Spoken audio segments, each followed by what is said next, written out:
Një shtegtar shprehse e konsideron arqipeshkvi i dioqezës Tiranë-Durrës Imzot Arjan Dodaj Papa Franceskun, ndërkohë që sipas tij gjatë papatit Francesku dëshmoi se ishte zëri më të dobtëve, të varfërve, emigrantëve, por edhe një zë për ndalimin e luftrave si dhe në mbrojtje të klimës. Hillni poshtë muret, thonte, e ndërtojmë ura. Ishte papa i dialogut nëpërmjet urave. Edhe mendoj që është një mesazh shumë i bukur për mbar njerëzimin. Është papa, do thosha më shumë, i forcës së lirisë së ndërgjegjës. Ai që kur nuk ka kërkuar të gjykoj asgjë dhe askënd, i dha një nxitje të madhe çështjes edhe ambientale. Mos harrojmë që enciklika e tij e madhe Laudato Si përfshinte atë realitet të faktit që njeriu ka përgjegjësinë t'i lejë trashëgimi brezave që vinë një botë më të mirë, më të bukur, më të pastër, më të mbrojtur. Në një intervistë për Klan News, Imzot Dodaj foli dhe për njohjen me Franceskun që në 2013 kur ai u zgjodh pap.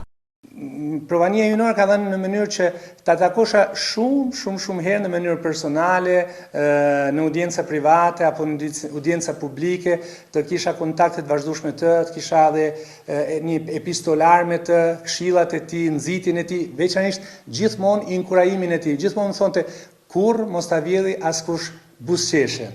Kur mos ta vjedhë askush buzëqeshen. Edhe gjithmonë me nxiste, edhe në misionin tim kur kam marrë në Shqipëri, kam qenë pikërisht i bekuar dhe i nxitur nga ai dhe jam shumë i lumtur sepse e shifte edhe këtë shërbim ndaj kësaj arqidioqezë të Tiranë-Durrës si një formë edhe risie e klerit shqiptar që angazhohet për të quar përpara popullin e vet pas një kohe të madhe të dimrit të përsekutimit komunist.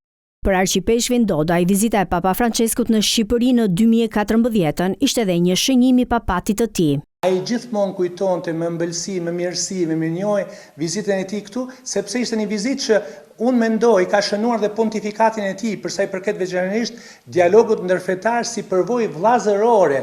Këtë të mërkur arkmorti, Papa Franceskut u vendos në bazilikën e Shën Pjetrit. Do të ngelet aty për këto 3 ditë, në orën 10 të shtunën do të jetë kremtimi në sheshin Shën Pjetër i funeralit të Papa Franceskut dhe aty do të jetë pastaj pas funeralit tapa e tretë dhe finale, ajo është shtektimit nga Bazilika Shën Pjetrit tek Bazilika e Santa Maria Maggiore.